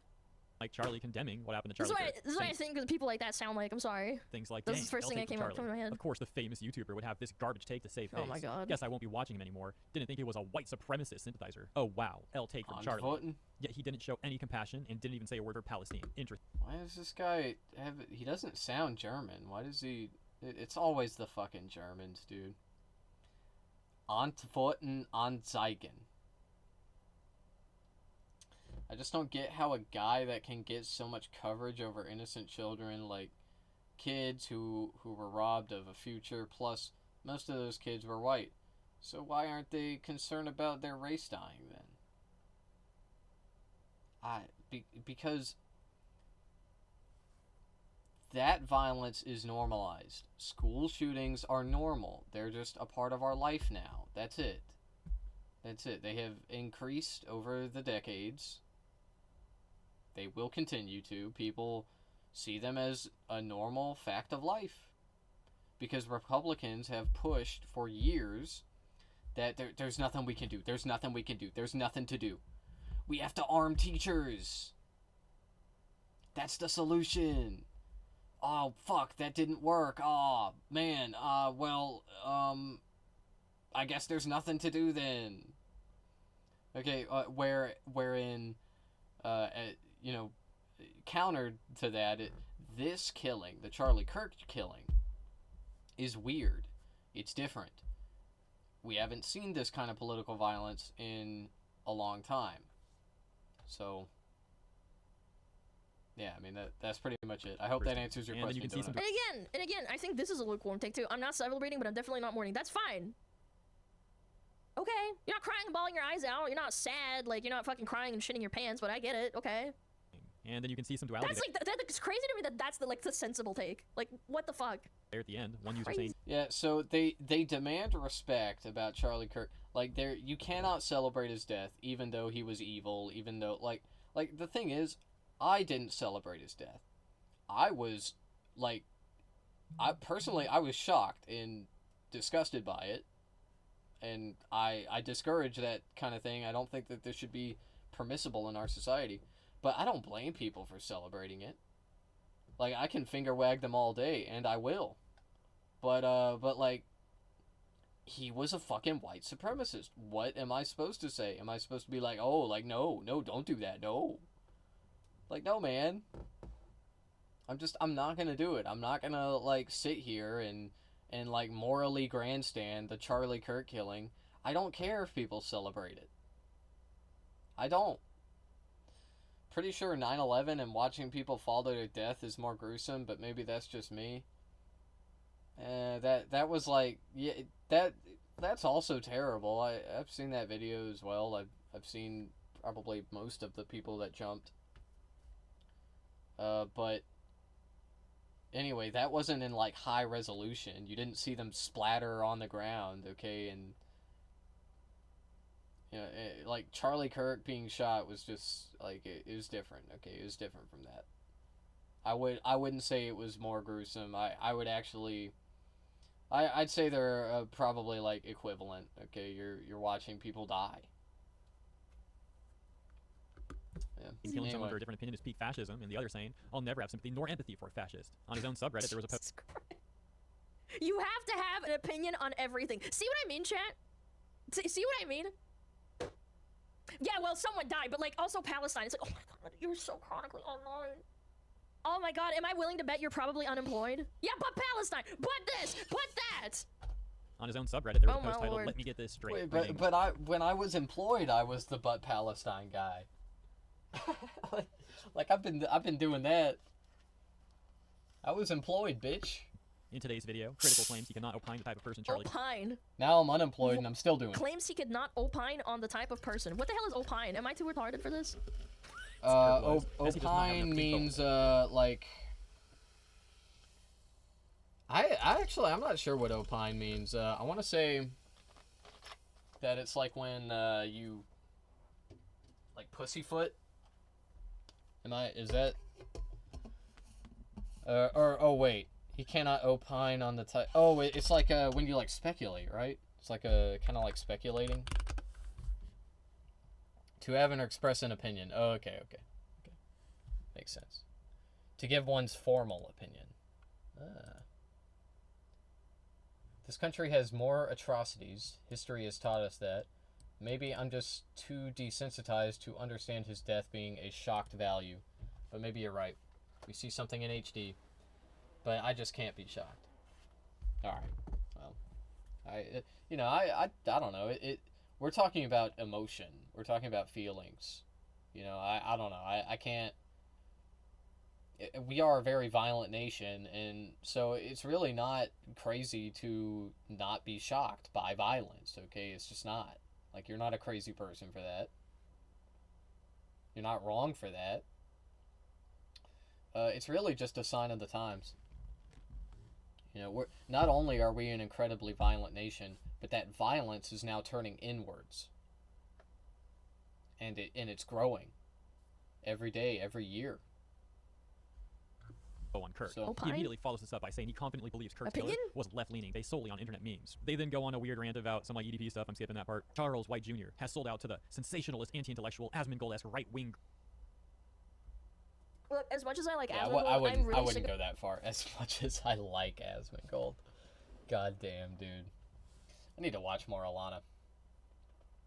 People think because he doesn't say the M-word or he hung out with Owens that it doesn't make you a white supremacist. Yeah, it's the classic I have a black friend. I have a black friend. I think that the more common argument when you present people with these quotes of his is they're like, oh, well, he said a lot of stuff. That just kind of came out, He said a lot of stuff.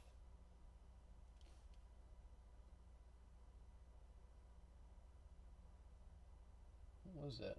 The problem is when it doesn't matter. It doesn't fucking matter if he said things all the time. Yeah, he said slightly racist things with regularity, and then sometimes he actually, showed his true colors. But sorry for interrupting. No, it's okay. You're good. Of people saying Let's go that back to having Charlie. a take that is the same as his, it's like that's Asmongold take. That's deranged, in my opinion. I'm not allowed to have an opinion that agrees. I disagree with Asmon all the fucking time. On games, on a fucking political opinions, I don't care. It doesn't mean that I fucking... I hate it here. I hate it so much. It's because he's popular, yeah. Fence sitter, yeah, fence sitter. You like breathing air? That means you're an Asmongold simp. Grift and has lost me a subscriber of 15 plus years. Either stick to what you know or get good at the grift so you don't look so transparent and hypocritical and slimy, Charlie. You think that Charlie is grifting because he said that he doesn't like the fact that someone had their head blown off. This is some mental gymnastics I can't fathom. Should go to the Olympics. Compete gold medal. User saying, seeing a fence sitter stay silent. Yeah, I mean, I think that people should be more if there were any message I have for audiences, right? Like the thing about these people, these watchers, okay? You have two groups of people. You have the people like me who are making content, and then you have the viewers. And oftentimes these two groups intersect, okay? But anyway, I'm generalizing because I want to make a point.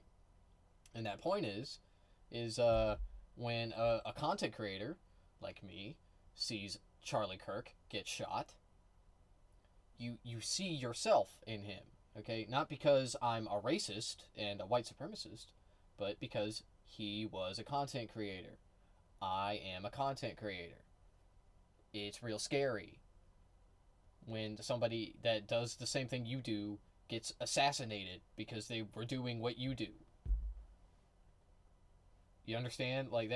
That's the way, and that's what I think a lot of these viewers aren't understanding. They're like, oh, why aren't you celebrating? Why aren't you happy that he died? Why?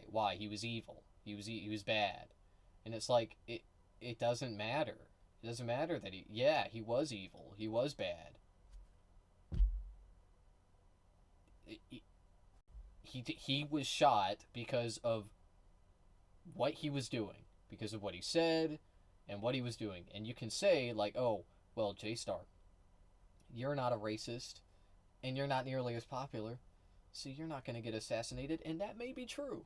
That may be true, but still, he was doing the same thing I'm doing, expressing his opinion in the marketplace of ideas.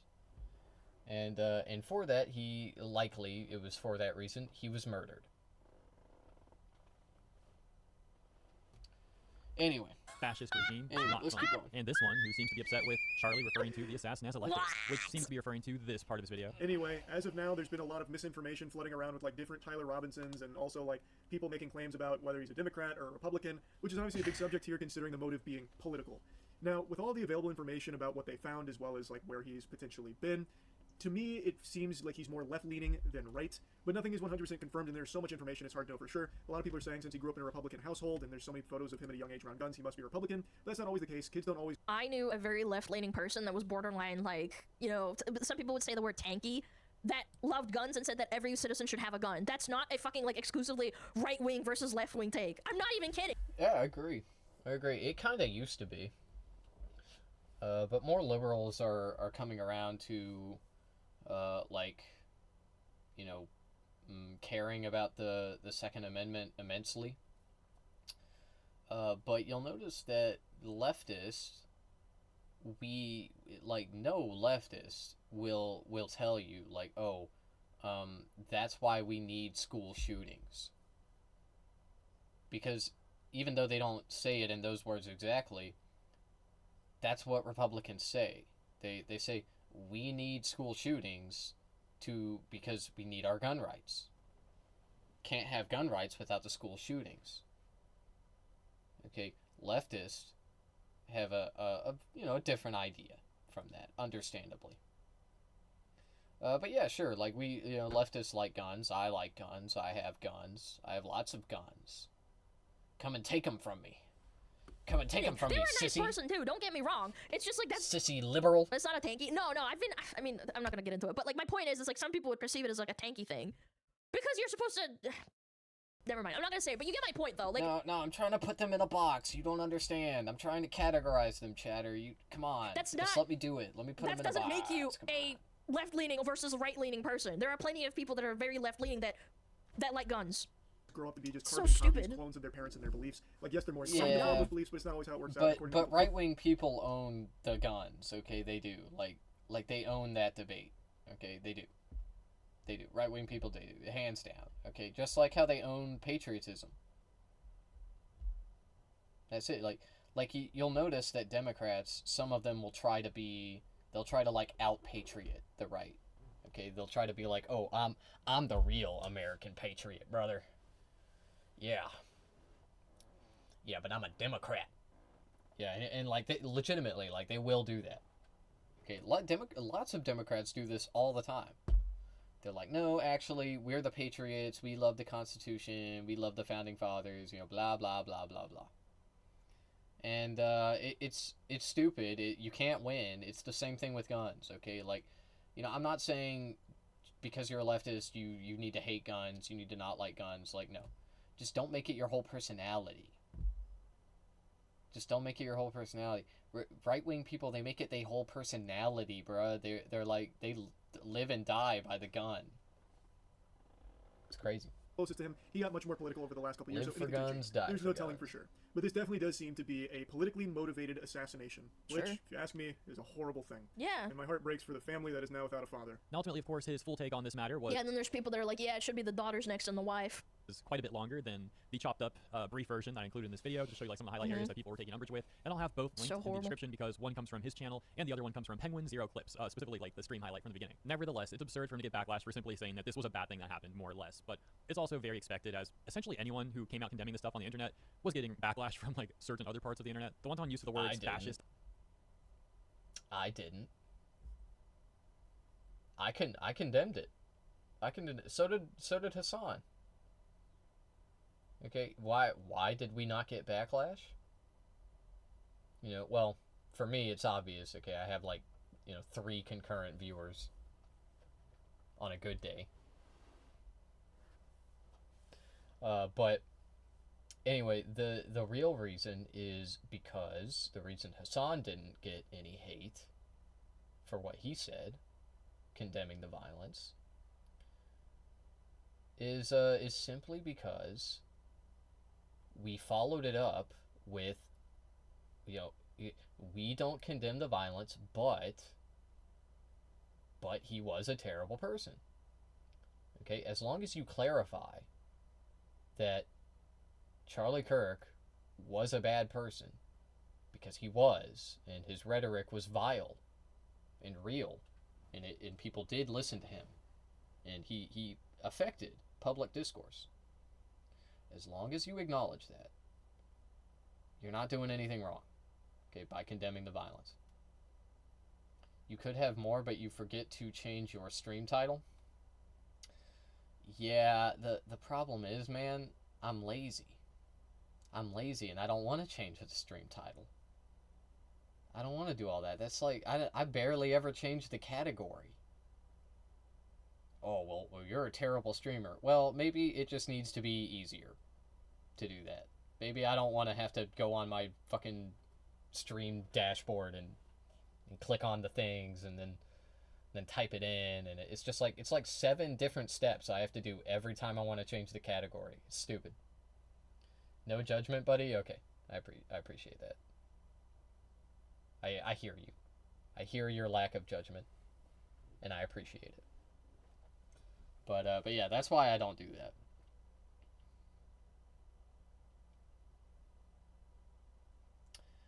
Anyway, back to this. The Nazi nowadays are also Silence is violence, chat. Silence is violence. Remember that. just absurd. You know, it's interesting how buzzwords that got watered down because they were overused progressively went from like racist to homophobe to transphobe, and now it's, oh, everyone's just a Nazi or a fascist. Lastly, I apologize for covering this a bit late. Some of this happened like a few weeks ago, some of it a week ago from like, some of the comments we read. But I found next we're gonna actually pivot to at work tomorrow. Gonna feel weird, man. It's getting late.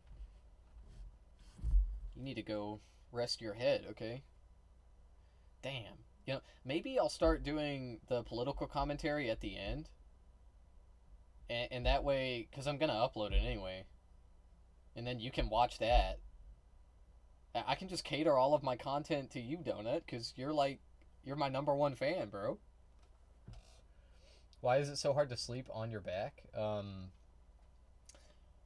don't know. I know what you're talking about, though. It is the like healthiest way to sleep or whatever. I never do it. I never sleep on my back. I think if you sleep on your back, you're probably a psycho. Okay? And obviously, the most comfortable way to sleep is on your stomach. But apparently that's like really bad for your posture, so I just sleep on my side. It's just you know, that's it.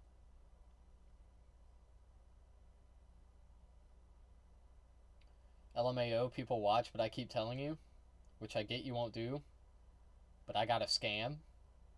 You got a scam. Who are you scamming? You're scamming me?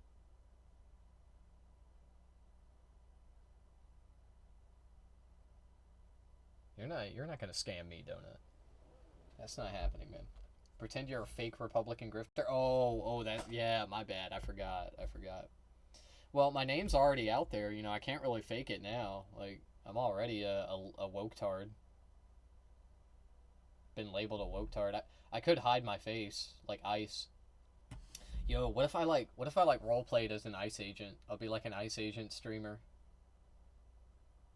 What up, chat? Yep, today I tactically ascertained 2 illegals, suspected illegals. They are currently on a plane to Alcatraz as we speak. Pretend you're a fake Republican grifter. People change. People do change, you're right. I used to be a real Republican grifter, and now I am, you know, now I'm Ja3starr, so. Thoughts are violent. You're not allowed to think things. Dude, I'm actually getting dystopian ideas. What if one day they start getting, like, they get the technology to read people's minds, and then you can't have even a thought to yourself? Like, you can't think for a second something that someone doesn't like. Yo, it's crazy that I used to be a groiper, bro. That's actually crazy to me. I say it with no pride. No pride at all. But I will say that I wasn't really like a groiper like the way they are now. I was more of like a proto-groiper. I was like a pre-groiper. And I was growing up when those types of people started to, learn to talk about politics and, young men. I grew up with them. Anyway. Compelling to still talk about, albeit rather briefly. So let me know what you think about this stuff in the comments, and thank you so much for tuning in. I appreciate you, and I'll see you here in the next one. Alright, let's look at the comments real quick. Charlie said what happened to Charlie was bad. Twitter activist is literally the German mustache man. Okay.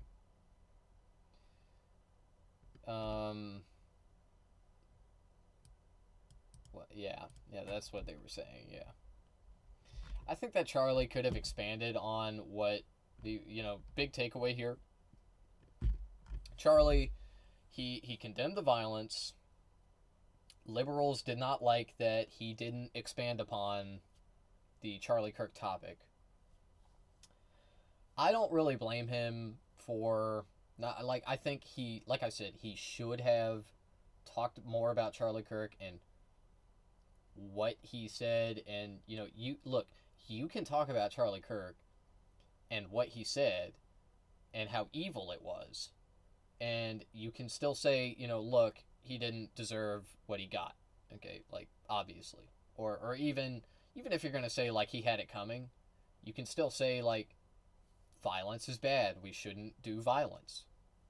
So anyway, all that is to say, Charlie should have just followed up his statement with, hey, Charlie Kirk, bad person. Do not morally grandstand him. Don't fucking idolize him. He's not a good idol. He's not a good role model. He was a vile white supremacist, evil person. If evil exists, it was Charlie Kirk. Okay, that's it. This was Excuse me, created that's in how you Story talk to a 2. customer? You're the one yelling at me, ma'am. I shouldn't have to yell to get my food. It's a lunch rush, I'm making it fresh. In Burger King, my order was ready in 5 minutes. Here, I have to wait Then half go an back hour. to Burger King, you goose. Excuse me, that's how you talk to a customer? You're the one yelling at me, ma'am. I shouldn't have to yell to get my food. It's a lunch rush, I'm making it fresh. In Burger King, my order was... I wonder how that woman that made fun of his smile is doing. I hope she's doing well. Yeah, I mean, look, I'm sorry, Charlie Kirk. The thing is, like I've said, I think that if you're gonna say Charlie Kirk didn't deserve to die, you should follow it up with, he was a white supremacist. Okay, you should. But I'll go even further. The guy was dog ugly. He was just so fucking ugly, dude. He had to be one of the ugliest men I've ever seen. And part of that was his fault. And anyway, he was kind of young at the time. He was 30 or 31 or something, I think. So there was still plenty of time for it to go way worse, okay? And I suspect it probably would have, because he didn't really do a good job taking care of himself. His haircut, terrible. He was kind of out of shape. He was skinny fat. He didn't really roll a good, he didn't get a very good hand to start out with, because his smile was, deviously unattractive. It was really bad. Really bad. Okay. So that's all I got about that. All right, he was ugly as.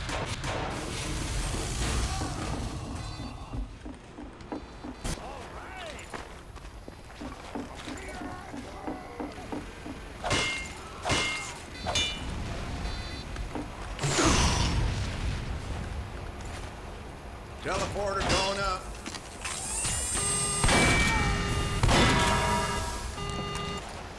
Sentry Jump!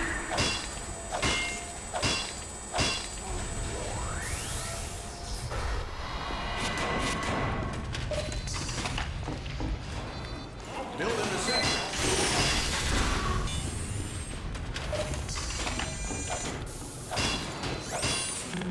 Packing up.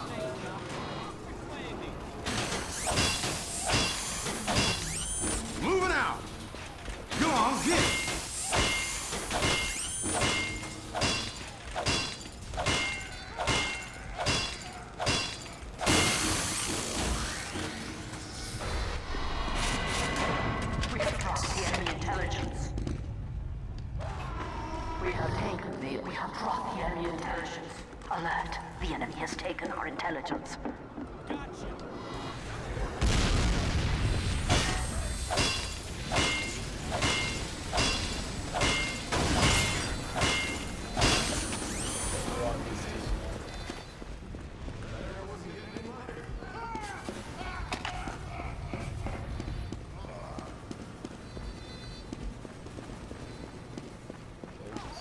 We have taken the enemy intelligence.